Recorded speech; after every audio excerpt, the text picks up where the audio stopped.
జయలక్ష్మి నరసింహదేవరికి ఆంధ్రీకృతిలో హృదయపూర్వక స్వాగతం పలుకుతుంది. అవధాన విద్యలో మీకు ప్రేరణ ఎవరు? మీకు తర్ఫీదు ఇచ్చిన వాళ్ళు ఎవరు? ఇప్పటికీ ఎన్ని అవధానాలు చేశారు? శ్రీ గురుభ్యో నమః. గలద్దానగండం మిలద్భృంగషండం చలచ్చారుషుండం జగత్ప్రాణసౌండం కనద్దంతకాండం విపద్భంగచండం శివప్రేమపిండం భజే వక్రతుండం భజే వక్రతుండం. శ్రీ గురుభ్యో నమః. నమస్తే అండి. నన్ను మొదటిగా ఇక్కడికి ఆహ్వానించినందుకు ధన్యవాదాలు. నాకు అవధాన విద్యలో ప్రేరణ అంటే చిన్నప్పటి నుంచి కూడా నేను గరిగిపాటి వారిది కావచ్చు, మాడుగుల నాగపణి శర్మ గారిది కావచ్చు, లలితాదిత్య గారిది కావచ్చు, అలాంటివన్నీ అవధానాలు చూస్తూ ఉండేదాన్ని. తర్వాత నాకు చిన్నప్పటి నుంచి నాన్నగారు సంస్కృతం నేర్పడం వల్ల, సంస్కృత ఆంగ్ల మాధ్యమ పాఠశాలలో వేయడం వల్ల నాకు సంస్కృతం అంటే కూడా ఇష్టం ఏర్పడి దాంట్లో శ్లోకాలు రాయడం మొదలెట్టాను. సో మొన్న క్రితం సంవత్సరం డిసెంబర్లో మా తాతగారి అన్నయ్య గారి మనవరాలి యొక్క పెళ్లిలో నేను గురువు గారిని కలిశాను, ధూళిపాళ మహాదేవమణి గురువు గారిని. వారికి నా శ్లోకం సమర్పిస్తే వారు నిన్ను ఒక సంవత్సరంలో అష్టావధానాన్ని చేస్తానని ఆశీర్వదించారనమాట. అప్పటికప్పుడు శిష్యురాల కింద నన్ను స్వీకరించారు.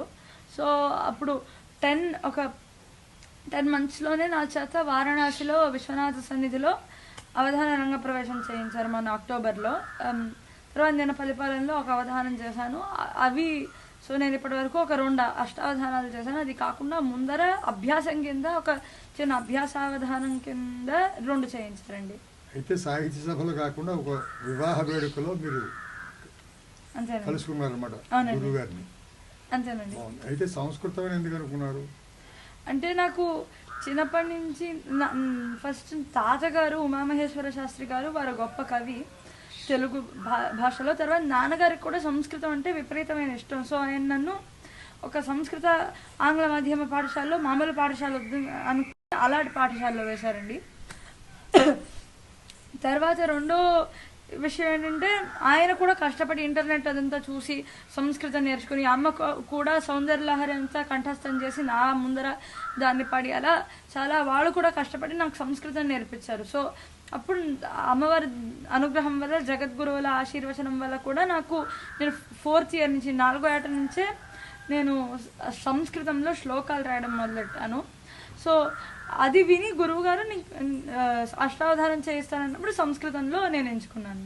అంటే నీకు ఇష్టం ఉండడం వల్లే గురువు గారు నేను అవధానాల వైపు మళ్ళించగలుగుతాడు, అంతే కదా? నీకు అంత ప్రత్యేకంగా ఈ ఇష్టం ఎందుకు కలిగింది అని? ఈ అవధానాలు చూడడం వల్ల కాకుండా ఇందాక చెప్పి మీ తాతగారు అనేది, మీ తాతగారు నవ్యాంధ్ర పంచకావ్య పరిశీలన అని చెప్పి చాలా ప్రామాణికమైన విమర్శ గ్రంథాన్ని రాశారు. ఇది నా దగ్గర కూడా ఉంది. ఆయన విచిత్ర రామాయణం ఒకటి రాశారు. ఇలాంటి చాలా గొప్ప గొప్ప పుస్తకాలు ఆయన రాసి ఉన్నారు. మీ తాతగారి దగ్గర తర్ఫీదు లభించలేదా? తాతగారు అంటే నాకు తాతగారి దగ్గర పద్యరచన అలాంటి తర్ఫీదు కంటే నాకు ఆయన కథలు చెప్పడం అలాంటి తర్ఫీదు ఎక్కువ ఆయన దగ్గర నుంచి.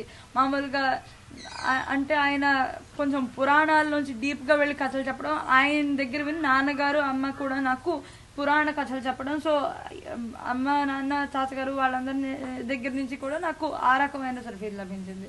నీకు పాఠశాల స్థాయిలో మరి బాధ్యతలు చాలా ఉంటాయి కదా, ఇంగ్లీష్ అని, మిగతా మ్యాథమెటిక్స్ అని, సాంస్క్రిట్, దాంతోపాటు అన్నీ ఉంటాయి కదా. వీటిని అన్నింటినీ నువ్వు ఎలాగా విభజించుకుని నిర్వహించుకోగలుగుతున్నావు? అంటే అండి నేను పొద్దున ఒక 6:30కి అలా లేస్తానండి. సో అప్పుడు రెడీ అయ్యి స్కూల్లోనే మొత్తం మొత్తం స్కూల్లో ఏం వర్క్ ఇస్తారో స్కూల్లో నేను కంప్లీట్ చేయడానికి ప్రయత్నిస్తాను. ఇంటికి వచ్చాక వీలైనంత సమయం అవధానానికి, ప్రాక్టీస్కి, తర్వాత అధ్యయనానికి కేటాయించే ప్రయత్నం చేస్తాను. తర్వాత ఒక్కొక్క రోజు భరతనాట్యం, సంగీతం, మృదంగం కూడా నేర్చుకున్నాను కనుక వాటికి కూడా సమయం కేటాయించాల్సి వస్తుంది. సో రాత్రి ఒక 8:30కి భోజనం చేస్తానంటే ముందర ఒక 1 to 1.5 గంట కానీ, తర్వాత 1 to 1.5 గంట కానీ కూర్చొని హోంవర్క్లు అన్నీ చేసుకోవడం నేను చేసుకుంటానండి. మిగతా సబ్జెక్టులు ఎలా ఉంటుందమ్మా నీ కామెంట్? అంటే మా స్కూల్లో ఒక 10 వరకు సబ్జెక్టులు ఉంటాయండి. So maths, English, social science, కన్నడం, సంస్కృతం, తర్వాత తత్వదర్శనం అంటే మన భాగవత పురాణాలు, రామాయణం కానీ అలాంటివి ఏవే ఉన్నాయో వాటిని అన్నింటినీ కూడా అంతే. పరంపర అంటే మన స్తోత్రాలు, శ్లోకాలు. తర్వాత హిందీ లాంగ్వేజ్ ఒకటి ఉంటుంది మాకు. తర్వాత లైక్ మాకు ఇప్పుడు ఏమైనా ఒక ఎలెక్టివ్స్ అని ఉంటాయి, నేను తీసుకోలేదు కానీ మామూలుగా స్కూల్లో. సో మిగతా కళలు కూడా అంటే ఒక భరతనాట్యం కావచ్చు, ఒక యక్షగానం కావచ్చు, అలాంటివి ఉంటాయి. బెంగళూరులో కన్నడం కదా అంతాను? అవునండి. మరి కన్నడంలో ఇటువంటి ప్రక్రియ ఉందా? ఎప్పుడైనా కన్నడ అవధానాలు చూసేవా? ఉందండి, అంటే చాలా ఉంది కానీ మధ్యలో అది కట్ అయిపోయింది. కానీ ప్రస్తుతం మళ్ళీ శతావధాని ఆర్ గణేష్ అన్న ఒక ఆయన దాన్ని మళ్ళీ పునరుద్ధరించి చేస్తున్నారండి. ఆయన చూశాను, ఒక వీడియో చూశాను. వీడియో చూసావు? సహజంగా లేదు. ఈ అవధానాలకి తెలుగు రావటం ఉన్నంత ప్రాచుర్యం కన్నడలో లేదంటారు? ఉందండి, అంటే ఉంది కానీ అది దాన్ని ఎవరు పైకి తీసుకురాలేదు. అంటే దానికి పోషణ లేకుండా మధ్యలో అంతరించిపోయింది. అది మళ్ళీ అది పునరుద్ధరింపబడింది. కన్నడం మాట్లాడడం, రాయడం చేయగలవా? చేస్తానండి.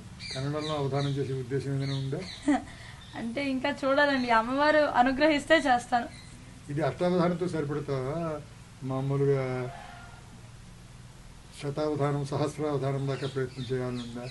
అమ్మవారు అనుగ్రహిస్తే ఎంత ఎత్తైన మట్టానికి ఎదగగల శక్తి ఆవిడిస్తే అంత వరకు నేను ప్రయత్నం చేయడానికి సిద్ధంగా ఉన్నాను. నేను చెప్పేది అమ్మవారి అనుగ్రహం ఎలాగా ఉంటుంది, నువ్వు ప్రయత్నం చేయడానికి సంసిద్ధంగా ఉన్నావు. అది చాలా బాగుంది. మీ అమ్మ నాన్న నీతో ఎలా ఉంటారు? సో ఇంట్లో నాన్నగారు చాలా లైక్ నాన్నగారి దగ్గర ఫుల్ రాత్రి అంటే ఇంకా ఆయన దగ్గరికి వెళ్ళి కథ అని బోరతండమే నా పని అనమాట. సో అలాగా నాన్నగారు నాకు రోజు రాత్రి ఏదో ఒక రకంగా రామాయణం కథలు కానీ, భాగవతం కథలు కానీ అలా చెప్తూ ఉంటారు.